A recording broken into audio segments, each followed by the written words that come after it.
The following story has been brought to you by StoriesToInspire.org. There was a Yid from New York who was supposed to go to do business in Illinois. He got on the road in the morning, but he got delayed by a lot of meetings and a lot of unexpected business involvement. And when he finally finished his asokim that he took care of, and he came to Illinois, it was already 12 o'clock at night. That was when he finished his business in the first city. It was 12 o'clock by night. So the guy decided he better get going. It's late enough. No. The guy's ready to go, and all of a sudden, the rain starts to come. It starts to pour rain. No. And it created a ikuf. It prevented him from going fast. The storm got stronger and stronger, and you couldn't see in front of your car. Mamish, too far. No, the guy was already getting tired, and he was very scared that he could fall asleep while he's driving. When he comes to the first gas station, he stops his car, and he asks the guy in the station, is there any hotel in the place around here where you can get a room for the night? So the guy tells him the closest one is 25 miles away. And I'm not sure I would tell you that that's a place you want to stay. 25 miles, the guy says. And he decides whether the guy says yes, the guy says no. I don't think I can make it there. And there's no other hotel around, a motel. The guy said, nothing closer. I don't care if it's not a fancy thing. The guy said, in this place, there's nothing. But if you go behind the gas station, there is a old age home. Maybe they have an empty room, he said. Maybe you could go sleep there. No, the guy said, I'm not sure, I don't know, I don't think so. I don't rent rooms. The guy said, maybe I'll go try it out. So the fellow goes and knocks on the door. The guy opens the door for him, and he says to him, do you maybe have an empty room where I could spend the night till the morning? I'm stuck on the road, and I have no ability to continue. So the guy said, you must be making a mistake. This is not a motel or a hotel. We are a old age home. But I see the weather is terrible, so maybe we can put you up. You have an empty bed? He said, till 2 hours ago, we didn't have an empty bed. But b'diuk, 2 hours ago, one of the members of the place left this world. And now they put him downstairs in the morgue. So if you want, you can have his bed till 6:30 in the morning, and then the cleaning crew comes, and they're going to clean up his room. If you want to sleep in a room with a guy who just died, be my guest, rest in peace. Kitzer, he asked, what did the guy die from? He said, did he have some kind of maybe contagious illness? I'm not sure it's worth it to me that I should sleep in this guy's room. He said, no, the guy tells him he works in a hotel, and he works in his, but the others, he says, he didn't die from a contagious disease, and don't worry about it. So the guy takes himself, he goes into the room, and the guy lays down in the bed of a dead person, and he falls asleep. So early in the morning, he gets up, he washes his hands, and he looks in the room around him. And he's surprised, because there's a little bookshelf, and on the bookshelf he sees Sfarim in Lashon Kodesh. And everyone, he opened it up, said David Schwartz. David Schwartz. No, what's David Schwartz doing in an old age home with a bunch of goyim?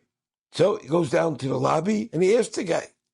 The guy who was there last night wasn't there anymore. In the morning, he said, maybe ask him. It was the guy who was nifta last night, and I slept in his bed last night. Was he Jewish? They called him David Schwartz. He said, sure. Yes. No, what are you going to do with his body? He said, we give full service over here in this nursing home, and even after death, we take care of the body. We have a beautiful, nice Beis HaKfaras that's attached to this to the nursing nursing home, and we're going to bury him over there. So do you have a chalka for Yidden? He said, no, there's no chalkas. Everybody's the same over here. We're all equal. Everybody gets the same service. But the guy said, by us, a Jew gets buried in a Jewish plot, a Jewish lot. Is there any way to bury Mr. Schwartz in a cave of Yisrael? I says, I just work here. 9 o'clock, the guy who runs the place will show up. You can talk to him. No, the guy didn't know. Now he realized that he can't go already. Another 2.5 hours, he ain't leaving this place. He's going to be patient till 9 o'clock. And afterwards, if I have a need, he'll be Michelle. It's a mace mitzvah, left up the guy out. 9 o'clock, the director of the base office shows up, and this fellow tells him the whole stories that brought him to this place. And he said, can you give me a rishus to bury this nifter in a Jewish plot? She said, Mr. David Schwartz had no family that could go against you. The director said, I have no problem if you take care of his burial. If you're going to sign all the relevant papers over here that you're taking him, you can take achrayas, and you don't ask me for any money. No. The guy decided he's going to do it, and he signed all the papers, and the Manal told him, you can take the body. He was a nice guy. The Manal said, the Manal said to this guy, he was a very nice man, and they said goodbye to each other. They took, last night, when they put him in the morgue, they put him in a sack, like a plastic thing. Now they wrapped him up a little better, and they stuck him into the car of this Yid. He decided he better get home. So he's heading toward Brooklyn now.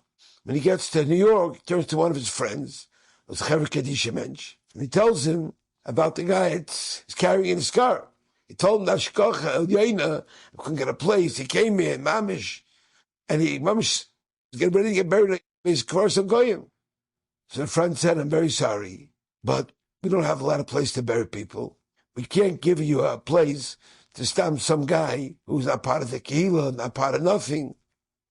But I happen to know that there's a Chelka Gedoyla that's in New York. They have a Moisek Forest that's made for people like this. They're called Potter's Field, the Jewish Potter's Field.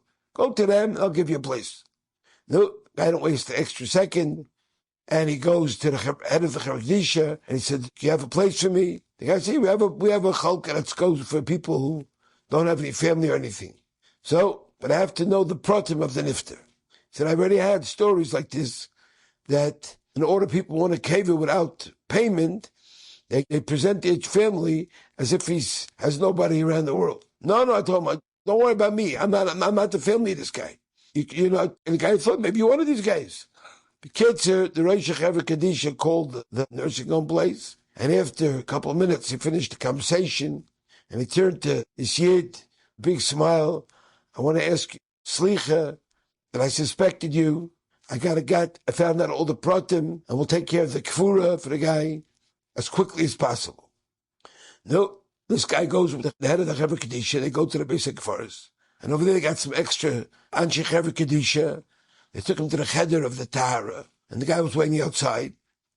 Suddenly from inside the cheder, he hears people shouting, and the two guys who were involved in the Tahara came running out.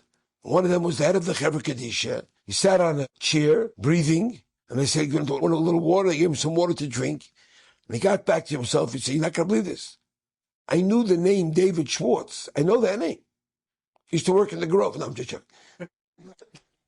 He said, I know David Schwartz, but I didn't remember where I knew him from, he said. But when I saw his face, I remembered.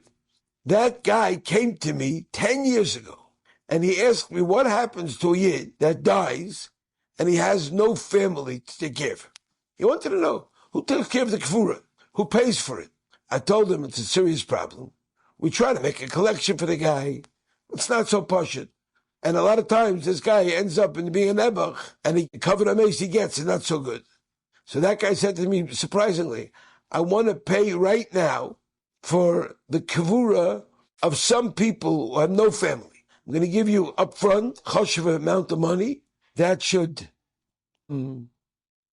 be for people who don't have and then I'm going to send you more money so that anytime you find a guy that's in Hariri has no family, and he Taka paid it up, Taka.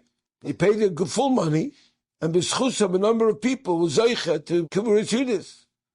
I don't know how this yid ever got to that basic forest in that Goyish town. I have no idea. But the Yad Hashgacha was amazing. Unimaginable. You ended up sleeping in his bed after he died, and to get see his foreign in order that Hashem should be able to pay him back for what he did for others. Now Hashem arranged for him to get paid back from the Chubedis. Enjoyed this story? Come again. Bring a friend. StoriesToInspire.org